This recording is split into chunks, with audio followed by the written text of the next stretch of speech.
Welcome to the Mystery Mouse podcast. My name is Holly, and I'm coming to you from Colorado, where I live with my husband and my 5 kids and our many pets. And I'm hoping that you can't hear all this noise that I hear in the background because my kids have a friend over and it's kind of loud, so we'll see. But I just got back from the Knitty McPurly retreat. It was so much fun, and so I wanted to tell you about that, and also, you know, the usual, what I've been knitting, and some plans I have, and what I've been reading. I think I left my book off to go get it. But first of all, I thought I would talk a little bit about the retreat, and I'll put probably some pictures in either here or at the end. But so today is Friday. The retreat was last weekend, the last weekend of January 2023.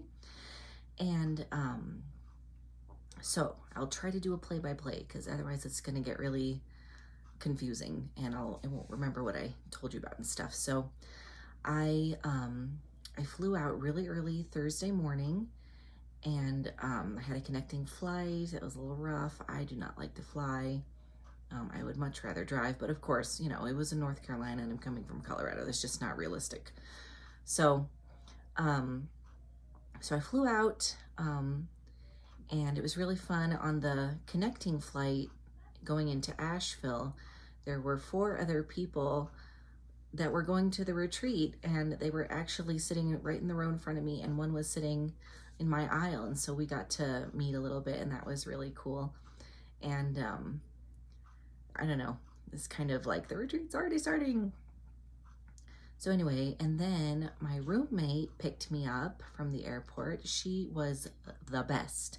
Her name is Emily, and she was so helpful, and she was just great. She picked me up from the airport.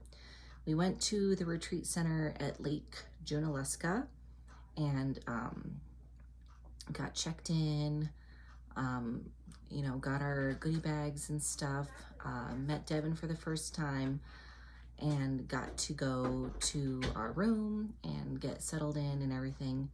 And then I had to go and get my my vending table set up. So I had mailed some yarn and stuff ahead of time, and then I also just stuffed everything that I could fit into my suitcase. So I had a lot to set up. So I went and set that up at some point on Thursday, and we had a little welcome, you know, time, and just got to meet people and had dinner. And then the next morning we had a class. The first class was a class on 2-color brioche knitting, and it was taught by Cheryl of Wise Owl Knits. She is a pattern designer, and I've never done 2-color brioche before. I've done 1-color brioche, but only like on one thing, like a cowl or something like that. So, and I really struggled in the class. You know, she gave us a pattern. I really struggled. My brioche was not looking right. It looked gartery instead of you know, the ribs. So, but to interrupt my flow of my story, I did end up making the pattern, which is a little baby hat. And I'll show you, I guess, when I show you my knitting. But so that was the first class on Friday morning. And then the second class I actually taught. I taught a class on how to alter knitting patterns. And I think it went well. I think a lot of people said that they liked it. And I really hope everybody, you know, heard something interesting, or anyway. But it was really fun to do. I'm really glad that I was able to do that. And then we had our first shopping time. Is that right? Or maybe we had lunch first. I think we had lunch, and then we had our first shopping time. So I went back to my my tables where I was selling my yarn and my pattern, and I did that. And then we had, do we have another class? I think we had another class in the afternoon. Is that Friday? I'm all timey-wimey now. Maybe it was. We had, Well, we did have another class about intarsia knitting taught by Anna Pinkava, which I had never met in person before either, so that was cool. And I did have a little, this was not a project, so this was my thing for the class. It's just a little intarsia sample, and that was really fun. And it was interesting to hear her like tips and tricks and stuff, and she sent us a big email, so I'll probably be looking at that in the future too if I have any intarsia things I want to do, because I have done some intarsia but not a lot, and I think she had intarsia in the round, which I didn't get to in the class, but it's definitely something that I want to work on. So that was intarsia. And then we had dinner, and I think we had another vendor time, and I'm going to talk about all the vendors because I got stuff from the vendors, which was exciting. And then, well, you know, I bought stuff or swapped for stuff. But then I went to, let's see. Okay, so after that was Friday night. So then we went to bed. And then Saturday morning, we had our last two classes. We had a art weaving class taught by Carista of Sweet Mountain Crafts in Wyoming. And that was really fun. And we actually got to take home a finished project. So this was mine. Of course, now it's got stuff all over it. This is mine. So I wanted to make a scene because I don't know, I've told you guys before, I'm a very literal person. So I like to have pictures of things. So I tried to make this like a little house in the snow with a path leading up to it, and I just borrowed a tapestry needle and embroidered some trees. There's actually a tree over here, but you can hardly see it because it's like a light green. And then I put a little smoke coming out of the chimney. That's my favorite part, I think. But that was really fun. And this is just a metal hoop, and you wrap it with cotton thread so that it's not really like a spider web because it doesn't have the rings going around this way. It just has the spokes. It looks like a bicycle wheel. So you have the spokes coming out, and you wrap the center so that there's like this little place where they all come together in the center.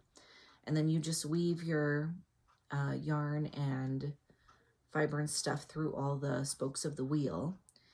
And she told us to be careful not to, well, unless that's what we wanted to do, not to just go around and around and around and make like a bullseye, but to do different things. So, you know, to go back and forth and make different kinds of shapes and stuff. And then like right here, I made a braid, and I couldn't tell you how I did that, or I tried to do it again and it didn't work. But this was really fun. And I mean, she definitely gave us instructions and tips and stuff, but it was a very free art form in that we did not have to, it was very untechnical, I guess.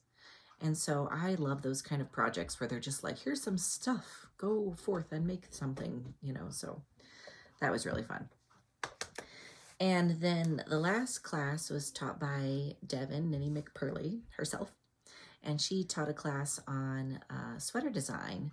And it was really interesting just to kind of see her process of how she kind of would go from idea to a finished sweater. And also she gave some really good resources that she uses, and I will be looking those up because I might want to use them someday. So, and in fact, I'm hoping to design that color work Murder She Wrote sweater. So we'll see if I can get my hands on those, because I would like to do that.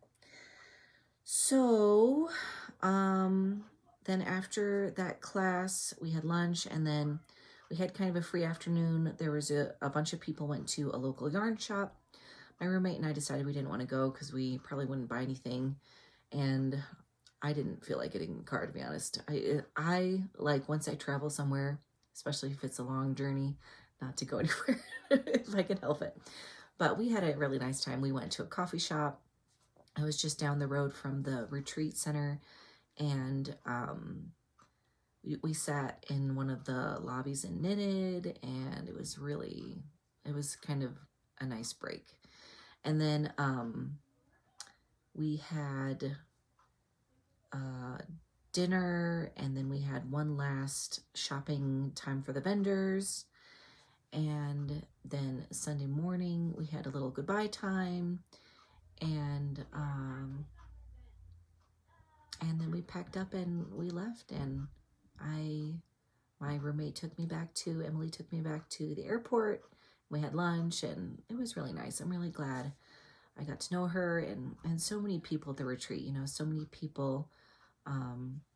A few people said to me, "Oh, I watch your podcast," and that was really neat and very weird, just because it is hard to remember that, you know, there really are people on the other end of these videos, and that was really exciting. So, and of course, then I got to see a few people whose podcasts I watch, and it was great to meet Devin and, like I said, Anna Pingava, and who else?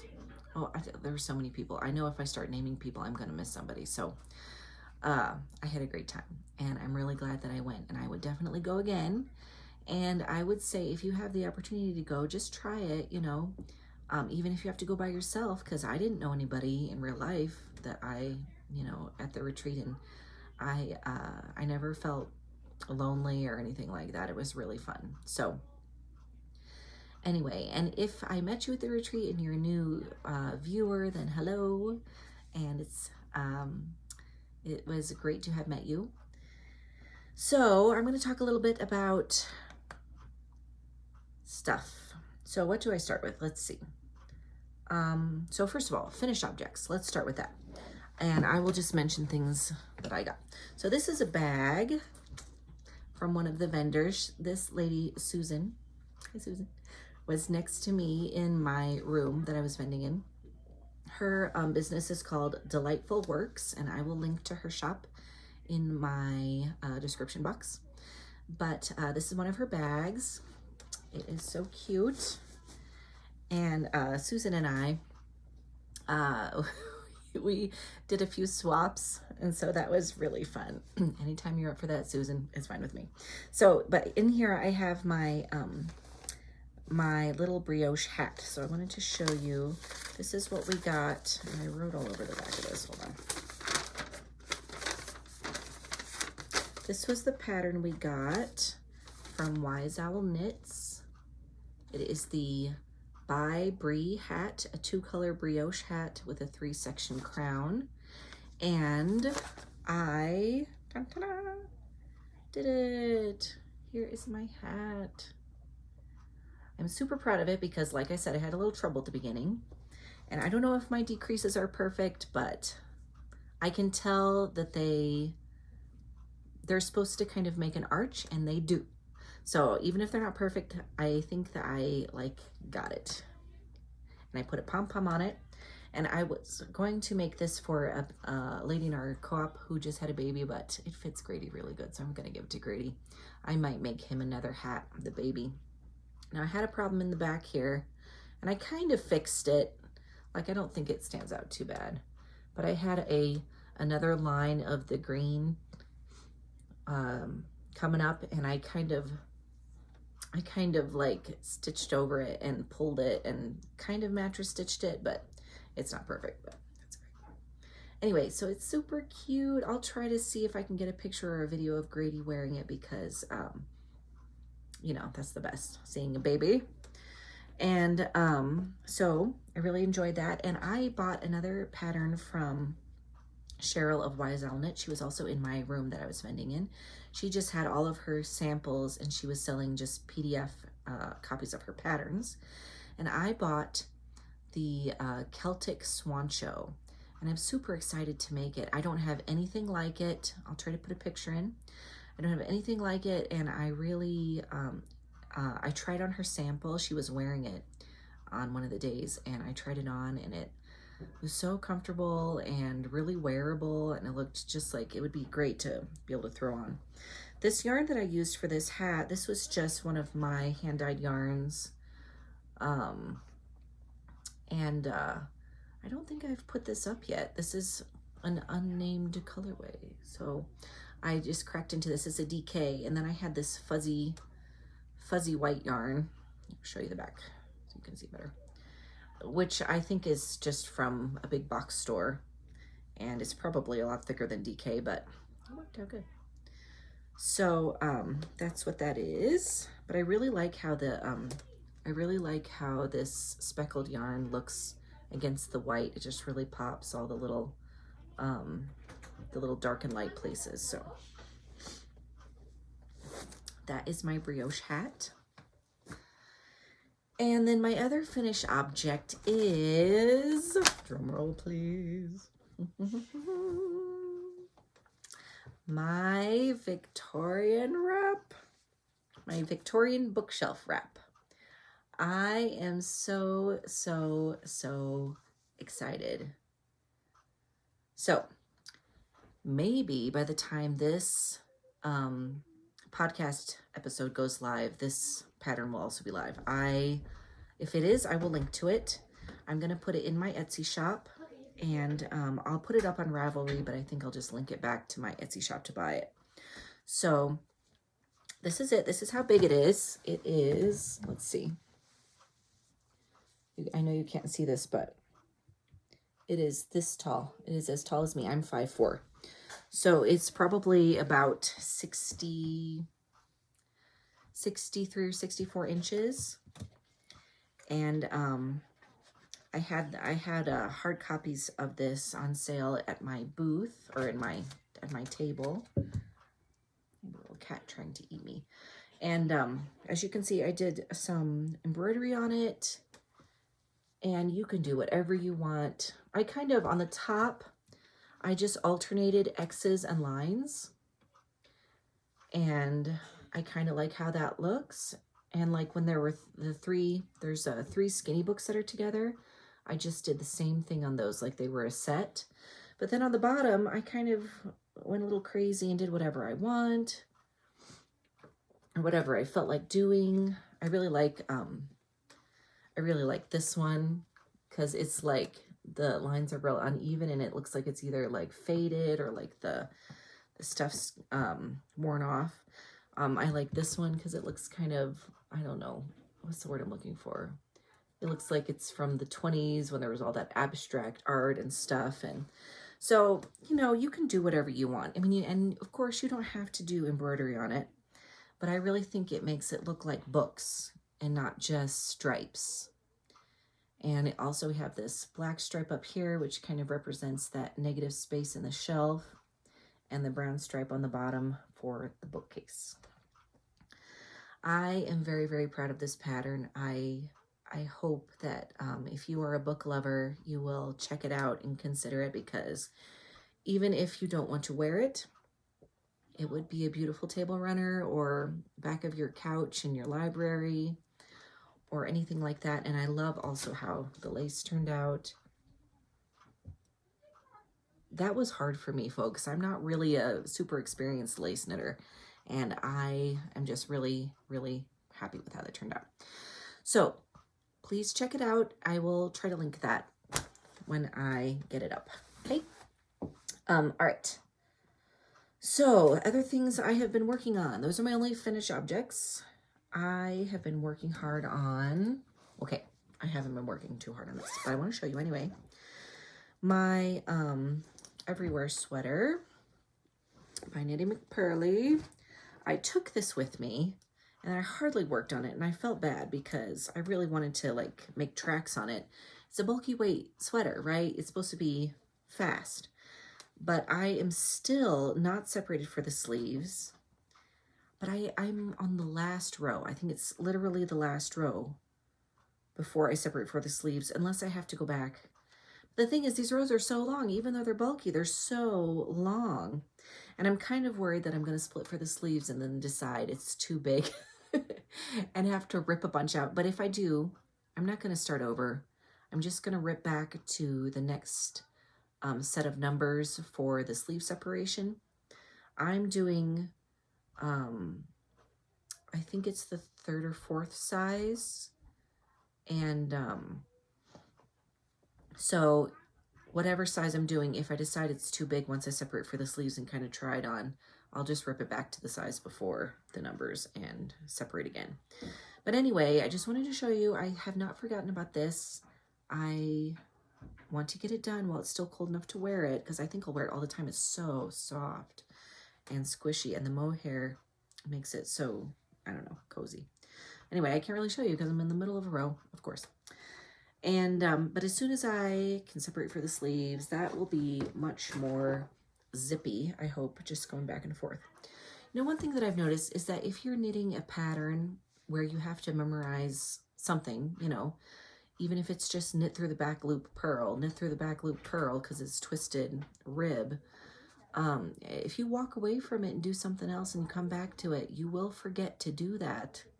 And I had that a couple times. I had to be like, oh no, I have to twist these stitches, and I had to go back and do that. So now that I'm home, the thing is, I shouldn't have taken it because it's so big, but you know, it was a Knitty McPurly pattern. I wanted to work on it. The other thing, this is in another one of my bags from Delightful Works. And she has a bunch of these in her shop. Well, she put up an update. Actually, I don't know if there's any left, but she had a big update when she got back from the retreat, all her bags that were left. And so check it out, because these were beautiful. I love these kitty ones because they're like a little log cabin quilt. That's the word, a square. And they're all different. So, you know, I picked my favorite, but there's all different kinds. This is my Beauty and the Beast sweater, and this is mostly what I knit on at the retreat. And I am so happy with this sweater. I actually tried it on today. I put it on an extra cable, so I had, like, you know, part on one cable and part on the needle. And I tried it on, and it's fitting great. And really, if I was just gonna make a cropped sweater, I would only need to do about 4 or 5 more inches, but I do want it to be more like a regular sweater, so it'll probably be more like, I don't know, 7 or 8 more inches. But it gives me hope, you know, because it's a fingering weight sweater, and it does kind of bog you down a little bit. Although color work, I feel like, always goes faster. But I started my color work on the bottom, and I love how it looks. It's not as busy as the top, but it's not plain, you know, and I'm gonna do that all the way down unless I decide to do something else on the bottom, so I'll have to see. But I am really, really happy with how it's turning out. So I'm gonna do the same thing on the sleeves. I have to do Mrs. Potts on the sleeves, and then I'll do the fleur-de-lis pattern that I'm doing, which is just like knit 1 and then knit 3 underneath it and then knit 1. So it really should look like a plus sign, but just because of the way stitches are, here's a really good one, you know, pointy, they're like this. It makes it look like a fleur-de-lis, and I think that it is perfect. So I've been working on this, so especially when I finished my baby brioche hat. I've been working on this, and I have another skein of the blue I need to wind up, because this is all I've got left of my blue. And I think when I started knitting this, I had 2 skeins of the blue, and I think I'm in the 2nd skein, but I'm not sure. It doesn't seem like I could have gotten this much knit with just 1 skein. At the same time, it feels like maybe not quite enough to have been 2 skeins. I ordered an extra skein, so I either have 1 skein left or 2 skeins. I don't think 1 skein is going to be enough to finish the sweater and do both sleeves, even though it's color work. So I'm a little, I'm just gonna have to look really hard, because I'm always losing things, and it's not because, well, I don't know. It's because of the way my brain is, I suppose. But a lot of times I'll put things in a safe place. You guys do this? Put things in a safe place, and then you have no idea where that safe place is. So I thought I had all my yarn for this together. So if I do, I'm just not sure. I am not sure. So I need to, I think I've got 2 skeins left because I also had a mini skein of the blue that I used first because like, why not use this? So I think I did. So anyway, I just need to look because if I had 2 skeins left, I do think that would be enough to finish this sweater. Oh, and the yarn is Knit Picks Stroll Fingering, and the blue is called Orbit, and then the mini skeins are, Knit Picks had these Stroll, they were Stroll mini skeins. I don't know if they still have them, but they were great. I got them for Christmas one year. I asked for them for this sweater because I knew it was really cool because I knew I wanted to knit a Beauty and the Beast sweater and I was going to design it myself, and I hemmed and hawed and thought about it, and what I wanted to do was way more complicated than I could figure out. And then this pattern came out, which is the Beauty and the Beast pullover by Megan Reagan in the Knitting with Disney book. So, and I have made alterations to the charts, but otherwise I'm knitting it so far as written besides that. Anyway, I can't wait to get this done. I really need to work on it. I need to stop being intimidated by fingering weight things because it just, in my head, it feels like that's going to take forever. But the real secret is if you work on it, it will get done eventually. So, what else do I need to show you? I've got more bags. Let me just show you. This is not even all the bags I got. There's at least one more, but I'll show you this. I got this bag from Delightful Works. I had to get a chicken bag, and she had all these farm kind of bags. I love it says family farm. And we don't have a family farm. We just have chickens, and we live in the suburbs. Like there's people all around us, but we have kind of a large backyard because we're in a cul-de-sac. So our yard is kind of like a big piece of pie. And so we have chickens, and we saw 2 big foxes in our yard yesterday. It was very exciting. They were beautiful, but like I said, we have chickens, and so we were kind of like, ah! So the kids, kind of like they left. They went out of our yard, and then the kids said, we Scooby-Dooed them. And they went and, the 4 big kids went and tracked, their tracks and kind of followed them around, and they saw where they laid down in the snow, and then the foxes came back in the yard and they chased them out, and it was really fun. So anyway, but I had to get a chicken bag, and I think I just stuck in here all my, this is my leftover minis from the Beauty and the Beast sweater, which there's some colors I never even used in here because I wound them all up except for the duplicates. But I love these colors, and this yarn is great. It's really soft. It pills a little bit more than like sock yarn you would get from a dyer probably.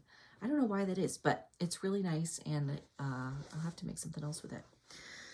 So I just want to show you the bag.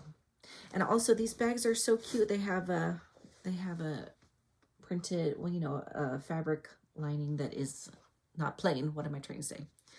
And, I don't really mind a plain inside of a bag, but I love pattern. I think you could tell I love pattern. And so I kind of think it's fun to go inside of a bag and see something different. And then this bag, I wanted to show you. This is a drawstring bag I got from another vendor that was there. And her name is Ray. And her bag company is called Long Leaf Bags. And I'll look her up, and if she has an internet presence or storefront or whatever, I will be sure to link that in the description box too. I just love this coffee, and it's red, and it just spoke to me, and I love the polka dots. It's kind of, I don't know, it's kind of like a retro, like 50s coffee bag to me. And in here, I just stuck my, this is my Knitty McPurly minis from the advent calendar, and my, my one little mitten. I gotta finish some mittens. I cannot tell you, I think I have three things of one mitten. I have this one mitten, which is not complete with a thumb. And then I have one of her cotton candy mitts, which I did in worsted, so it was like for one of my kids. I've just had one. And I have one just like a mitt out of somebody else's yarn that I just made up. I don't know why I can't knit two of these things. It's kind of like socks, but more intimidating because I don't know why it's more intimidating. But anyway, I just haven't gotten around to it. And then every time I get in the car, I'm like, why don't I have mittens? So I need to work on those. I wanted to show you the yarn I got. I got some yarn at the retreat. So first of all, this is another bag by Delightful Works. It's one of her bucket bags. It's so cute. And I just want to squeeze it. Of course, it's full of yarn. So this was our Knitty McPurly exclusive colorway. And I've kept it in the... there was a nickel in there. I've kept it in the thingy just to show you. But it is beautiful. It has some color variation in speckles.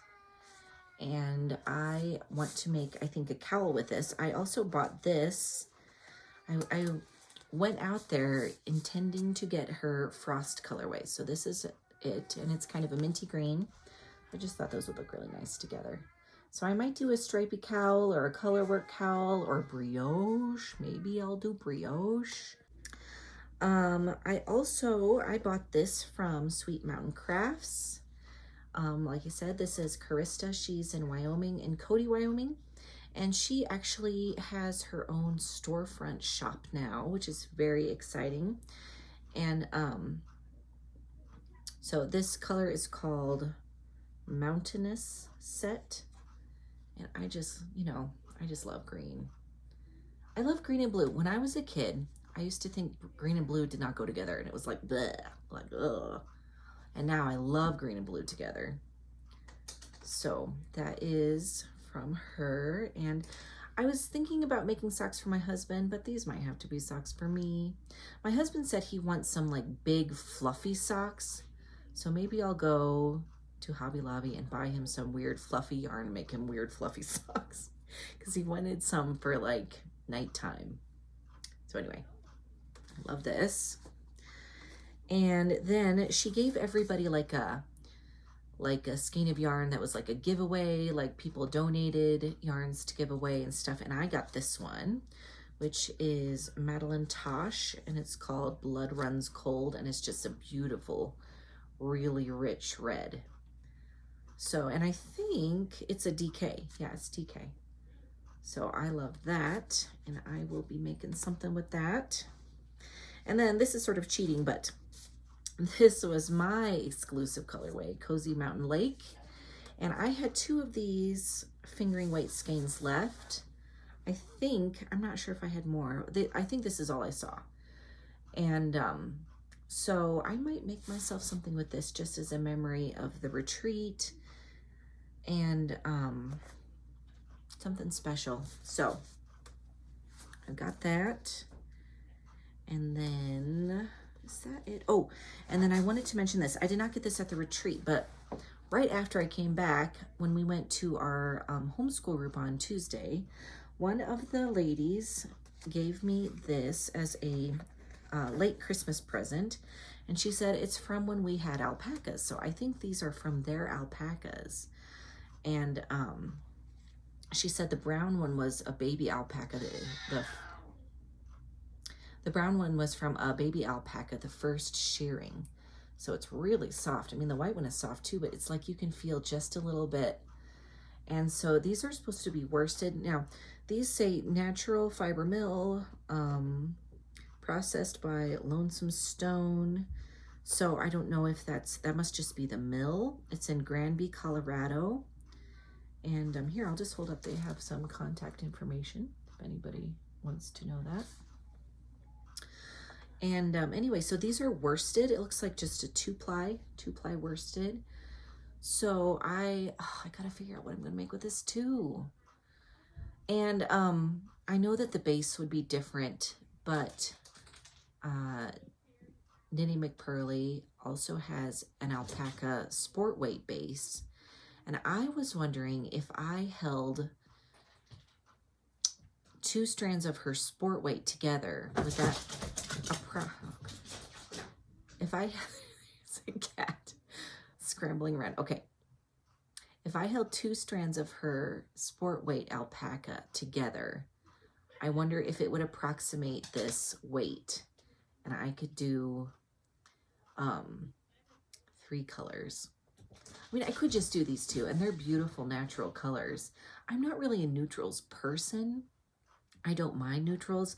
I really admire those people who love neutrals, but I just am not that person. But I wouldn't want to knit this with like a sock yarn or a, you know what I mean? I would want to knit it with alpaca so that it could be an all alpaca thing, whatever it is.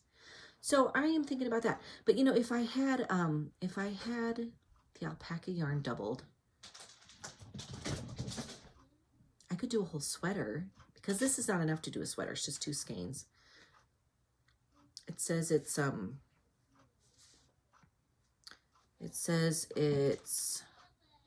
200 yards, worsted 2-ply. So 400 yards. I mean, I could just do a cowl or something. I don't know. But that was cool. It was kind of like, never rains, but it pours, right? I'm trying to think if there's anything else. Oh, book talk. Let me go get my book. So I said in my last episode I was going to take this book with me, and I did. And I started it on my first flight out there to North Carolina. But I only read like a little bit of the introduction because, okay, like I said, I don't like flying. I get air sick. Not like, you know, but I don't feel good. And then I always notice when I go somewhere out of Colorado, because I live near Denver, you know, Denver is the Mile High City. And if I go somewhere out of Colorado, I always feel way sicker. I always feel way sicker when I land at the other place than I do when I'm coming back.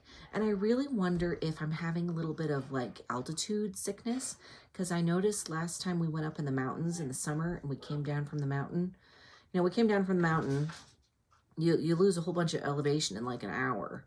I felt so sick. Oh my goodness.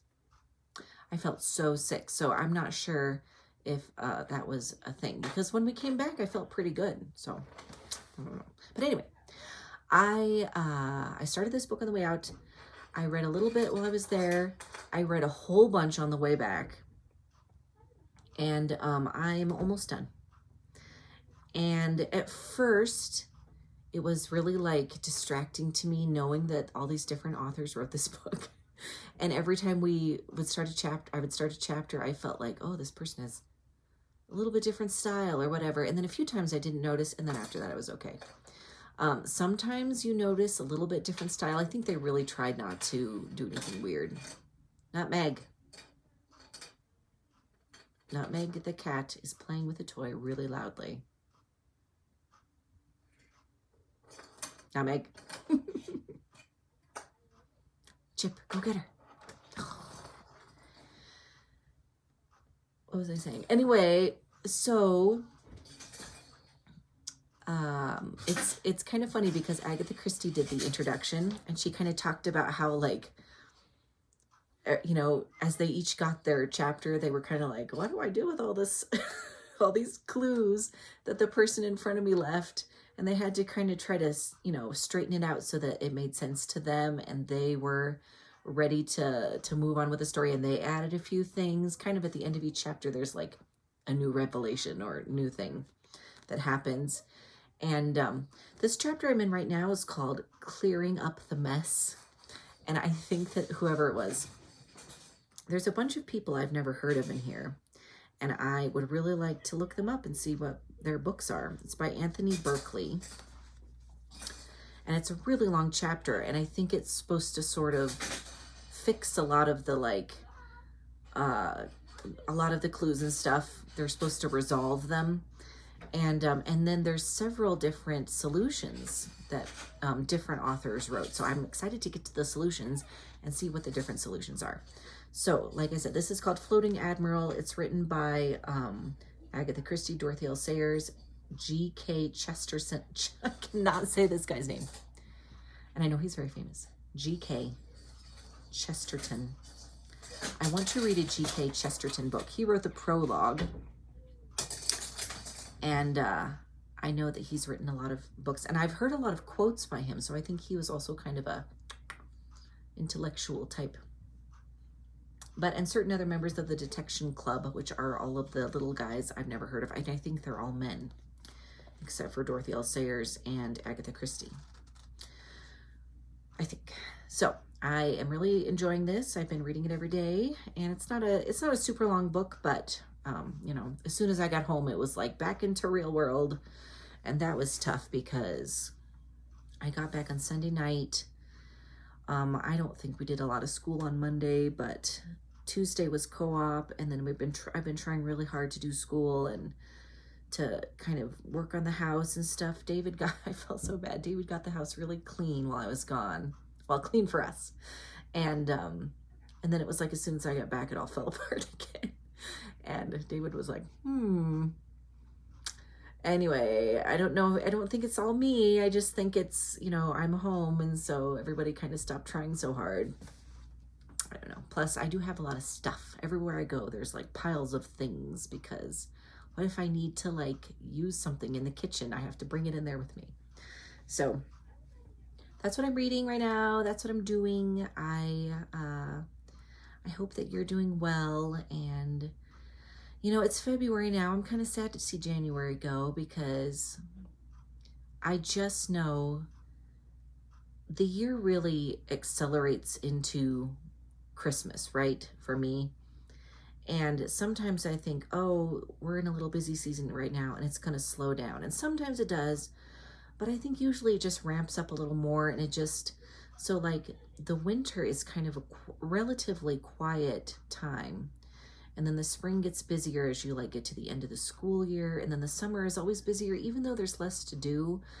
I just think it's being out of the routine and having like extra things if you do stuff with the kids or vacations, or whatever.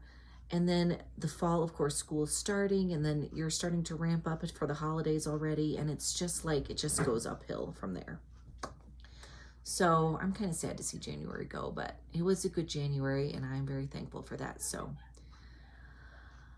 I hope you have a great rest of your day. Whatever you're doing, please leave me a comment below and let me know that you're watching, and I will see you all again next time. Bye. Welcome, everybody.